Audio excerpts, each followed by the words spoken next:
இன்னைக்கு ஒரு படம் ரிலீஸ் ஆகுதுன்னு வச்சுங்களேன், அது நல்லா இருக்கு, நல்லா இல்லை அப்படிங்கிறது அடுத்த விஷயம்.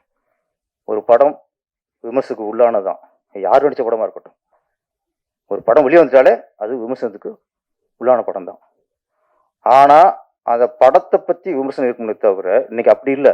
இந்த படம் ஓடக்கூடாது, இந்த படத்தை ஒழிச்சிடணும், இந்த படத்துல மக்கள் போய் பார்த்துடக்கூடாது, இந்த வன்மத்தை கக்குறதா இன்னைக்கு நிறைய விமர்சனங்கள் இருக்கு. இன்னைக்கு நிறைய ஒரு படத்தை விமர்சனம் பார்க்கும்போது நல்லா ஃபேஸ்புக்ல பார்த்தா ஒரு பத்திரிகையாளர்கள் விமர்சனம் பண்ணுவாங்க, சில மீடியாக்கள், ஒரு தரமான மீடியாக்கள் அவங்க விமர்சனம் பண்ணுவாங்க.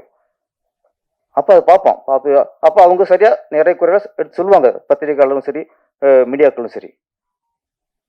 ஆனா இன்னைக்கு படம் பார்த்தவங்க எல்லாருமே விமர்சகர்கள்.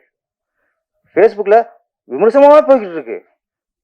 அதுவும் நல்லபடியாக நான் சரி, நான் படம் நல்லா இருக்க, நல்ல இல்லாத படத்தை நீங்க நல்லா இருக்கு சொல்லு, அது சொல்லணும்னு சொல்லலை.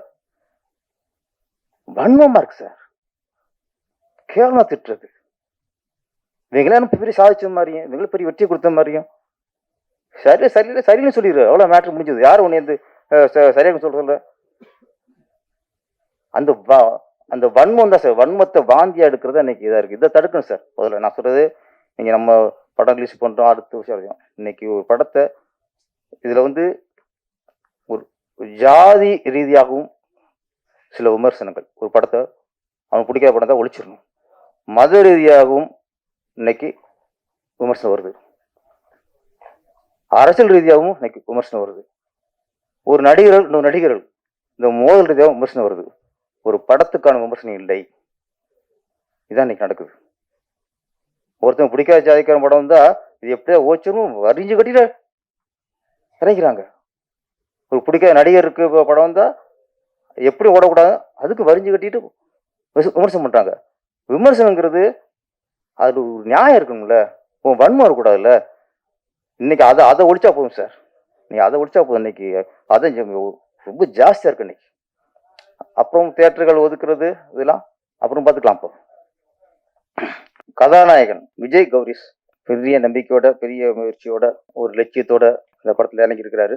ஹீரோக்கான அந்த முக விட்டு கரெக்டா இருக்கு. அட்டகத்தி தினேஷ் கொஞ்சம் பேச ஞாபகப்படுத்துறாரு. அந்த சாயல் இருக்கு.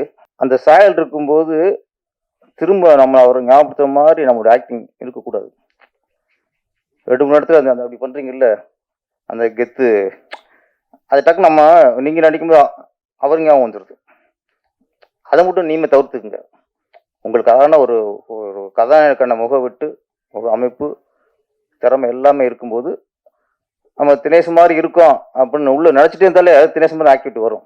நம்ம புரட்சி கலைஞர் விஜயகாந்த் அவர்கள் ஆரம்பத்துல பார்த்தீங்கன்னா அப்படியே ரஜினி மாதிரி தான் இருப்பார். அவர் ரஜினி மாதிரி இருக்கிறதுனாலதான் அந்த ரஜினிகாந்துங்கும் போது இவர் விஜயகாந்த்னு வச்சுட்டார், பேர்லயே காந்துன்னு வச்சுட்டார். ஆரம்ப காலத்துல 2 படம் இருந்துச்சு, தூரத்தீடி முழக்கம், சட்டம் ஒரு இருட்டரை. அதெல்லாம் பார்த்து படம் பார்க்கும்போது ரஜினி பார்க்குற மாதிரி இருக்கும். அதே மாதிரி ஹேர் வச்சிருப்பாரு, நாட்டை அப்படியே ரஜினி மாதிரி இருக்கும். அப்புறம் உஷாராயிட்டார், நமக்குன்னு தனித்துவம் இல்லைன்னா சரியா வராது அப்படின்னு ஒரு காலகட்டத்தில் அவருக்கு சர்க்கிள் வந்தது. பார்த்தா ஆட்டோ ராஜா, ஜாதிக்கு ஒரு நீதி, எல்லாமே அந்த அந்த அந்த ஸ்டைல இருக்கும். ஒரு சர்க்கிள் வந்து அப்புறம் டோட்டலா விஜயகாந்த் அவருக்குன்னு ஒரு ஸ்டைல், நடையில இருந்து டைலாக் டெலிவரியில இருந்து அவர் ஃபைட்டு, டோட்டலா அவரை தனக்குன்னு ஒரு ஸ்டைல மாத்திக்கிட்டாரு. அதுக்கப்புறம் கேப்டன் பிரபாகரன்லாம் வந்ததுக்கப்புறம் அவர் ரஜினி பக்கத்தில் வந்துட்டார். ரஜினி கமல் அப்படி இருக்கும்போது அடுத்து விஜயகாந்த்ங்கிற ஸ்டேஜுக்கு வந்துட்டார். ஆமாம், ஒரு நடிகரோட சாயல் இருக்கும்போது நம்ம அவரோட நடிப்பும் சாயல் வந்துடக்கூடாது, அது கொஞ்சம் மைனஸ் ஆயிரும். ஒரு அண்ணனா அக்கறையா சொல்றேன் ஒன்றும். கடுக்கானாங்க எங்க ஊர்ல நிறைய நிறைய பேர் கொடுப்பாங்க. அப்புறம் சொன்னாங்க டிம்கி டிம்கி வேற கடுக்கா வேற. டிம்கிங்கிறது சும்மா அப்படி ஏமாத்திட்டு போகுது, வாரண்ட்டு வரலைங்கிறது, காசு தரேங்கிறது. கடுக்காங்கிறது நம்ப வச்சு ஏமாத்துறது, அது நம்பிக்கை தருவ மாதிரி தான், நம்ப வச்சு ஏமாத்துறது. அது மாதிரி அப்பெல்லாம் நிறைய ஒரு பையன் ஒரு பொண்ணை லவ் பண்ணா அந்த பொண்ணு சொல்லுவாங்க, ஏற்கனவே 2 பொண்ணுக்கு கடுக்கா கொடுத்துருக்கான் பார்த்துப்பாங்க. அது மாதிரி சில பொண்ணுங்க சும்மா அப்படியே அப்படியே ஒரு டீல் விடுவாங்க அப்படியே. அப்போ சொல்லுவாங்க, டேய் பார்த்துட்டா ஏற்கனவே 2 3 பையனுக்கு இந்த பொண்ணு கடுக்கா கொடுத்துருக்கும்பாங்க. அப்போ உஷாராகணும். அது கடுக்காங்கிறத சும்மா ஏதோ இந்த அந்த காய் கடுக்கா காய் நடிச்சுன்னா முடிஞ்சு வச்சு, லைஃப் முடிஞ்சு வச்சு. ஒரு கடுக்கு இப்போ இந்த படத்தில் வந்து 2 ஹீரோ, இந்த 2 ஹீரோவுக்கு யார் இந்த ஹீரோன்னு யாருக்கு கடுக்கா கொடுக்குறோங்கிறது தான் மேட்ருன்னு தோணுது எனக்கு. கதாநாயகி வந்து ஹீரோவுக்கா இல்லை 2வது ஹீரோவுக்கா கடுக்கா கொடுத்தது யாருக்கு? ஆனால் என்னை பொறுத்த வரைக்கும் அந்த கதாநாயகி யாருக்கு கடுக்கா கொடுத்துருக்குன்னா ப்ரொடியூசருக்கு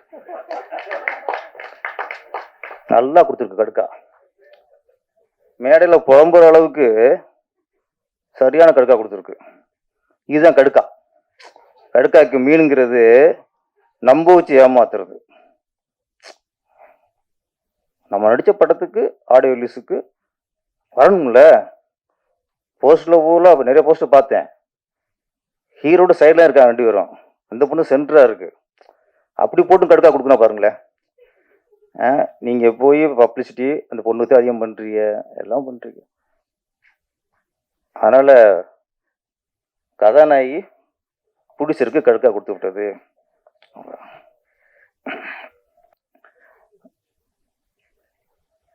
சாங் 2 சாங்குமே ரொம்ப நாளைக்கு அப்புறம் அந்த கிராமத்து சூழலில் போடுற சாங் எப்பவுமே ஹிட் ஆயிரும். அதுவும் தேவாசார பாடியிருக்காரு. தேவாசார ஏற்கனவே அது பாருங்க, எல்லா பாட்டுமே ஹிட்டு. அவரே இந்த ஐயோ ஐயோ அவர் 2 3 போட்டார். ஐயோ ஐயோ ஐயோ அவர் தானே சார்? ஆமாம், ஐயோ ஐயோ அப்படின்னு ஒரு பாடம், அதுவும் ஹிட்டு. இங்கேயும் ஐயோன்னு சொல்கிறீங்க. ஐயோனாலே ஹை லெவலில் போயிடும் நினைக்கிறேன். நம்ம லிரிக்ஸு பாடல் எல்லாரும் அது மட்டும் இல்லை, நிறைய இடத்துல வரிகள் ரொம்ப ஃபஸ்ட்டு வரிகள் புரிகிற அளவுக்கு மியூசிக் போட்டிருந்தார். அவருக்கும் மியூசிக்கு நன்றி. ஆனால் வரிகளும் புரியுறது இல்லை. 2 பாட்டும் நல்ல வரிகள் நல்லா இருந்தது. சினிமாவில் இருக்கிறவங்களே சினிமாவுக்கு ஆபத்தாக இருக்காங்க. அதான் இன்னொன்று வெளிப்படையாக சொன்னோம்னா, சினிமா நல்லா இருக்கணும்னு நினைக்கணும், நாம மட்டும் நல்லா இருக்குன்னு நினைக்கக்கூடாது. அதான் சார் இங்கே எல்லாரும் மேக்ஸிமம் தயாரிப்பாளராக இருக்கட்டும், ஹீரோக்களாக இருக்கட்டும், இயக்குநர்களாக இருக்கட்டும், எல்லாருமே சுயநலம் பெரிய போச்சு. அதனால இந்த பிரச்சனை வந்துட்டே இருக்கு. நம்ம படம் மட்டும் நல்லா ஓடிடணும், நம்மளோட மட்டும் எல்லாம் ரிலீஸ் ஆயிடணும், நம்ம மட்டும் பெரிய கலெக்ஷன் வந்துடணும். இப்படி எல்லாரும் சுயநலமாக யோசிக்க அப்படி சினிமா நல்லா இருக்கும்? சினிமா நல்லா இருக்காது. பொதுவாக யோசிக்கணும். அதுவும் வளர இயக்குநர்கள், வளர கதாநாயகர், சின்ன ப்ரொடியூசர்ஸு, இவங்களாம் வெற்றி அடைகிறது தான் குறியாக இருப்பாங்க. அவங்க லட்சியம் போல எங்கே இருக்கும்? எப்படியாவது வெற்றி அடைஞ்சிடணும், எப்படியாவது சாதிச்சிடணும். அவங்க சினிமா காப்பாற்ற நினைப்பாங்களா? புதுசு இருந்தால் முருகராசு இருக்காரு, அவனை சினிமா காப்பாற்ற நினைப்பார். அப்போதைக்கு அவர் காப்பாற்றிக்கணும் சார்.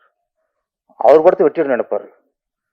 இந்த புது ஹீரோ வந்திருக்காரு விஜய் கௌரிஸ், அவர் இப்போ வந்து சினிமா காப்பாற்றணும் தனஞ்சோட டிஸ்கஸ் பண்ணுவாரா?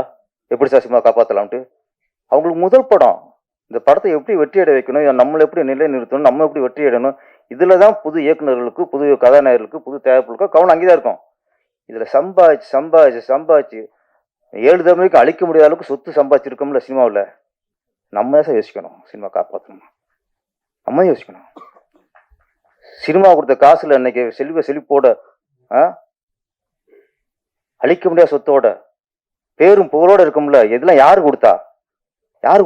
சினிமா தானே கொடுத்துச்சு. அவங்க யோசிக்கணும் சார். அவங்களாம் யோசிக்க ஆரம்பிச்சானா இதுக்கு தீர்வு வரும். நம்ம படம் சம்பாதிச்சா போதும், நம்ம உடல் ஆனா போதும்,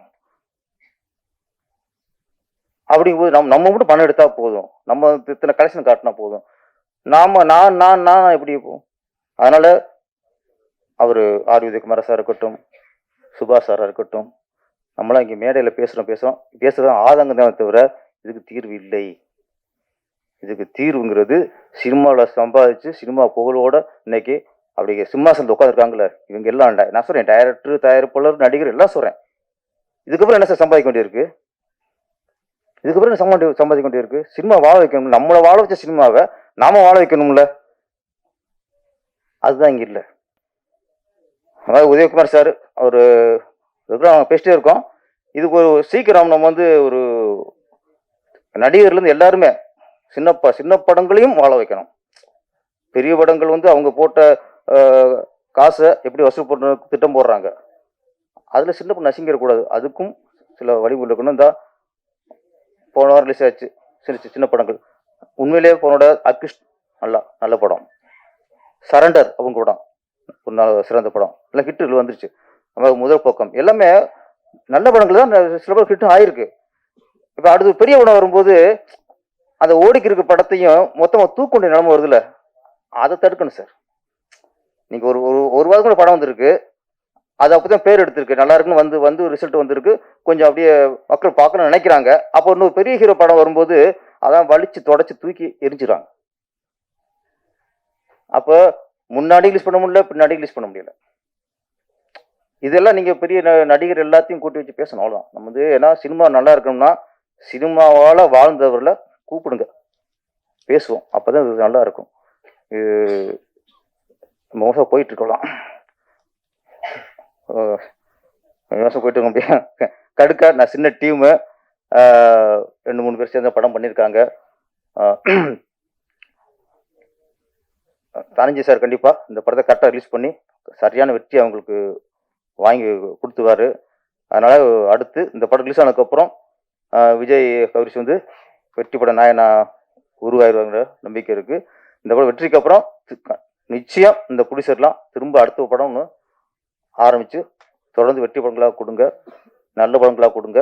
கதை தான் முக்கியம். இப்போ மக்களும் புரிஞ்சுட்ட வரைக்கும் இன்னைக்கு வந்து பட்ஜெட் பெருசா அதெல்லாம் இல்லை, கதை நல்லா இருந்தால் வருவாங்க.